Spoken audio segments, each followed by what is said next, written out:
foi interessante você ter trocado no BRICS, porque eu creio que todo mundo que já jogou poker ou já assistiu um filme ou uma série onde alguém jogava poker tem familiaridade com a cena e meio que a figura da pessoa usando as duas mãos para empurrar todas as fichas dela para frente, aquele monte de fichas sendo empurrado pro meio da mesa e falando, eu vou apostar tudo. Dessa forma, tem muita gente na esquerda do Brasil que, nesse quesito sabe, de geopolítica, de relações internacionais, está apostando tudo, está botando todas as fichas no BRICS. O que você acha disso? É uma escolha prudente? Não é uma escolha tão prudente assim?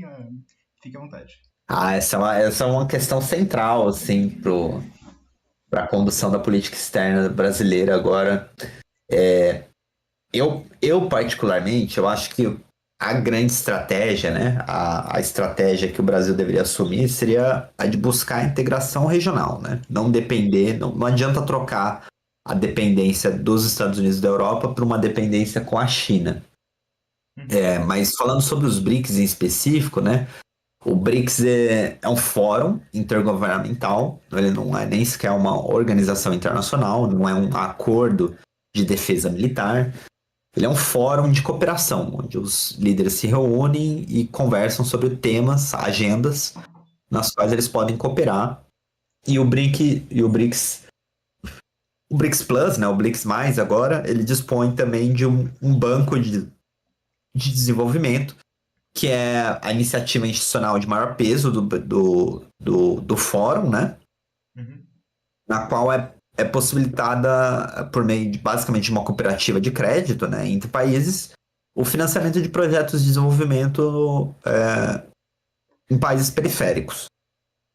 E com relação ao BRICS, tem várias interpretações, né? Tem, por exemplo, interpretações mais positivas que propõem que o BRICS ele fomenta a criação de uma civilização ecológica, né? E é uma opinião séria, com vários dados que embasam isso. Eu particularmente, olhando para o Brasil, né? O que eu vejo, assim, na nossa pauta comercial, na nossa relação comercial, na nossa relação econômica com a China, nós vendemos basicamente matérias-primas, né? Soja, minério de ferro, petróleo cru, e nós importamos produtos manufaturados, produtos industrializados. Então nós temos com a China uma relação de centro-periferia. Nós temos com a China a mesma relação que nós criticávamos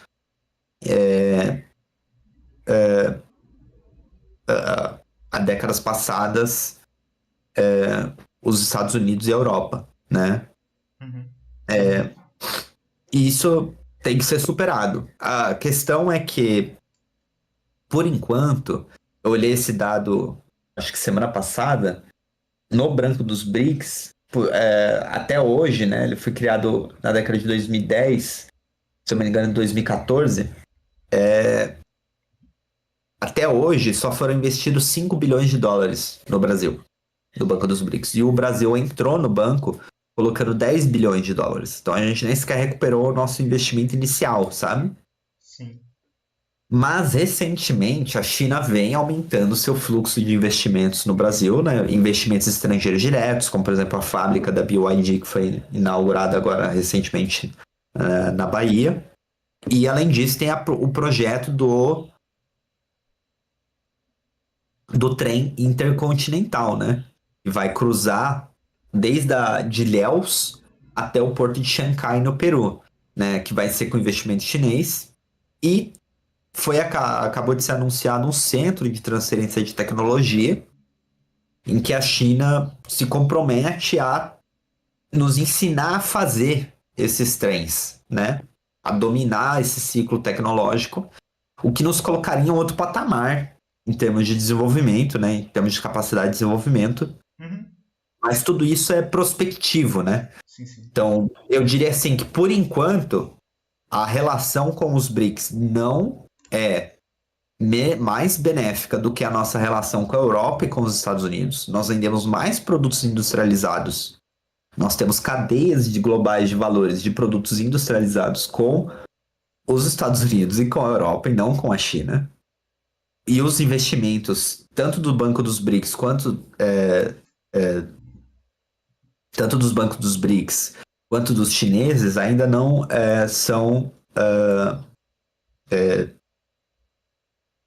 o suficiente para justificar um alinhamento com a China na disputa dela com os Estados Unidos.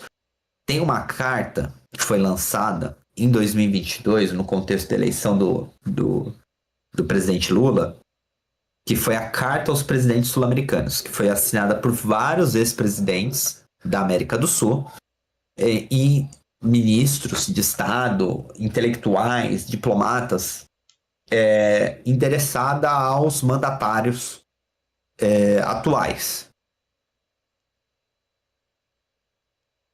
em que ela propunha que na disputa hegemônica entre os Estados Unidos e a China, nós não tomássemos lado. Então, eu particularmente sou dessa opinião, que não acho que é vantajoso para o Brasil tomar lado na disputa entre os Estados Unidos e a China. Eu acho que mantendo uma posição de neutralidade entre os dois, a gente consegue colher benefícios dos dois e a gente, colocando em uma analogia, a gente valoriza o nosso passe, sabe? Uhum.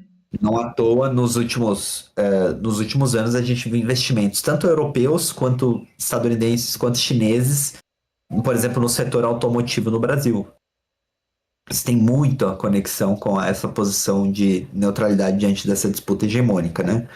O que leva para uma discussão de multipolaridade, né? Muito se fala, por exemplo, da multipolaridade, né? Da mudança na ordem do sistema internacional, que passou de um sistema unipolar, ou seja, que só tem um polo de poder, uma única superpotência, né? Que é os Estados Unidos, depois da queda da União Soviética, e a passagem agora para um sistema multipolar, com o surgimento de outros polos de poder, como, por exemplo, a União Europeia, a Rússia, a China, a Índia, né? Mas você repara que eu não mencionei a América do Sul, né? Uhum. E, sinceramente, a multipolaridade realmente só interessaria para o Brasil caso nós fôssemos um desses polos de poder, né? E para se tornar um desses polos de poder é necessário um projeto de desenvolvimento nacional, porque o Brasil é muito atrasado economicamente, a gente é dependente dos Estados Unidos, da Europa e da China, e para superar isso seria necessário um projeto nacional, né, de desenvolvimento que na conjuntura atual, né, na correlação de forças atual que a gente tem no Congresso, na sociedade brasileira, não, por enquanto, não é, eu não vejo no futuro próximo, sabe?